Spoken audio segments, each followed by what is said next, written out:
Hi friends, this is your pal Scott Garibay, and today I'm going to double tap a topic I've already covered once, and I want to go deeper into this. We're going to talk about American politics and specifically the ongoing struggles between conservatives and Disney.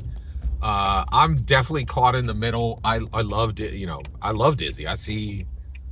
I don't, it's hard, I just watched Freakier Friday. I helped to make Lilo and Stitch $1 billion movie. I saw every single Marvel movie. I've seen every single Marvel movie except Eternals. I refuse to see that. And so, I'm in it, right? Like, and I've watched, I just watched that Marvel Zombies. I watch this stuff. But I'm also evangelical Christian, and it is rough. It just feels like there's an active skirmish, intellectual skirmish between Disney and America.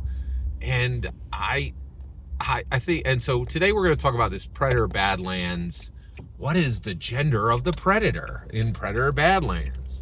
So I saw this trailer months ago, right? And I was like, oh, hey, check it out. A lady predator. And I wasn't like upset. Like, I was like, of course, like, this is a Disney movie. Of course, the predator is a lady. Like, it's okay. I didn't even think twice about it. Or, like, Iron Man's a lady now. Like the strongest person in the Marvel universe is a lady. The leader of the new Avengers is a lady. Like, of course, like, yeah, it's a lady predator. Yeah, I get it. Like, right. Woo, boy. All right. So, it's Disney, right? Like, this is what, this is their main thing. Like, Disney is super woke. They're still super woke, right? So I didn't think anything of it. And then Grace Randolph is like, did you guys hear that they clarified that the predator is a male? And I was like, what? And I was like, wait, I saw that with my own eyes months ago, right? Like, how are they clarifying that the predator is a male, right? And I was like, so I did a video on it. I'm like, this is, I don't know, man. Like I was like, I saw that trailer. That looked like a lady predator, right? So I didn't think anything else of. And then I said to myself, well, the next time Predator Badlands trailer rolls, I'll watch it. I'll see if there's any clues. So the next movie I saw was the Black Phone 2, which I very much enjoyed. I enjoyed it, but that was filled with a bunch of rated R horror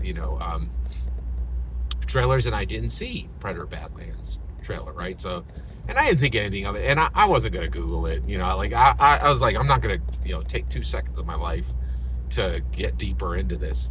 But as I left the the theater, I walked past the poster, right? So there's the poster. And I turn and I look at the poster and I'm like, wait, what?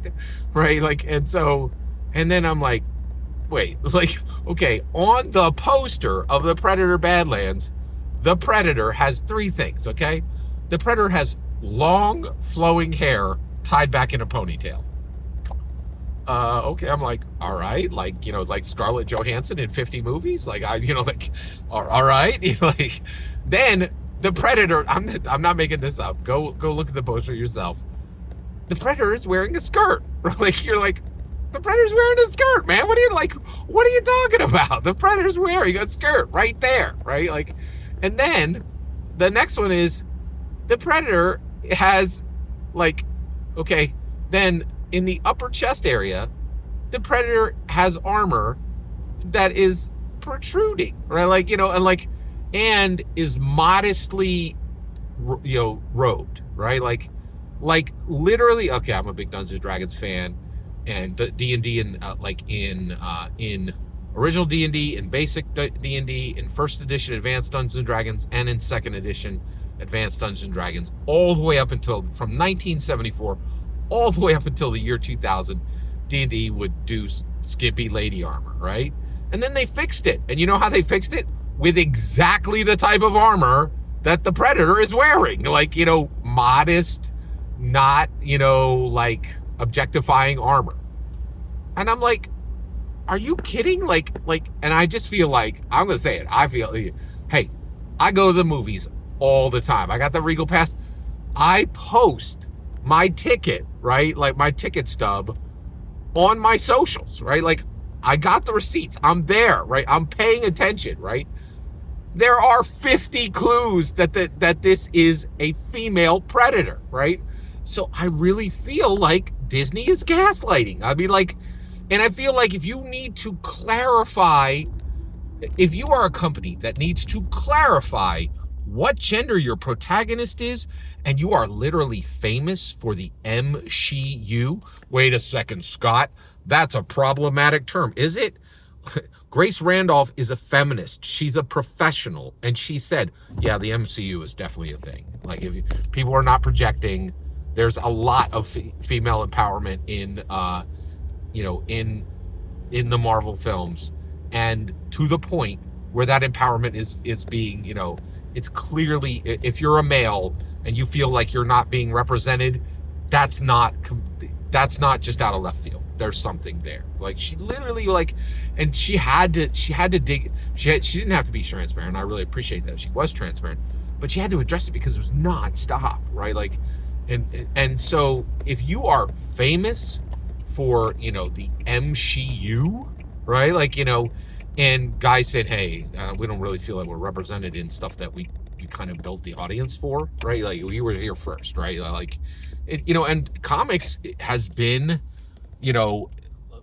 men have supported that genre for a long time, right? Like, and then to be like, well, we don't really feel like we can see ourselves on screen. That's a problem, right? Like, so I'm gonna say it. I really feel like this is gaslighting. I feel like I saw the trailer. I'm like, oh, lady, woman, predator. I didn't even think twice. There was no space in my head where I'm like, that's a dude predator. Or I wonder, like, I was like, we've had, all the predators they've shown have been, men. It's Disney now owns it. It used to be with Fox. Of course, it's a lady predator. I didn't even think twice, right? Like, yeah, it's a lady predator. Okay, I get it, right? And then, and then they're like, no, you're really, I don't know what you're looking at there. Don't you see that person with long flowing hair tied back in a ponytail, wearing a skirt with modest armor? That's a man. You're like, what? This is, I mean, people, like, we use this term constantly, gaslighting. I think this is gaslighting. That's my opinion. We need to move past this. We need people to start being honest about, Marvel, if you're like, hey, we're dedicated to female empowerment, and we don't care how many billions of dollars we burn on this altar of, our choice, our preference. It's okay. You have the right to do that. This is America, right? Like, but be open about it. Don't gaslight people. And one of the reasons why is like, and this is really, I am very disappointed because I was like, hey, I got the Regal pass. I'm going to go see this, right? Now I'm like, now I'm grinding my teeth, right? Because I'm like, I don't want to watch a movie. I'm frustrated. I don't really want to watch a movie that Dan Trachtenberg clarified it's a male, and every freaking scene I'm like, there's so much evidence that this person is a female. That does not sound fun. I don't like to be gaslit, and I think there's some gaslighting going on here. But am I wrong? Like, did you see the trailer and you're like, oh, that's definitely a dude? Yeah, totally. Yeah, that's a dude. I'd love to hear your thoughts. Every single clue, in my humble opinion, this is, every single word you just heard in this video is my humble opinion. Nothing more, nothing less. The important part is when I get to hear your humble opinion when you get in the comments and send your traffic. Please consider liking and subscribing, and have a fetch millennium.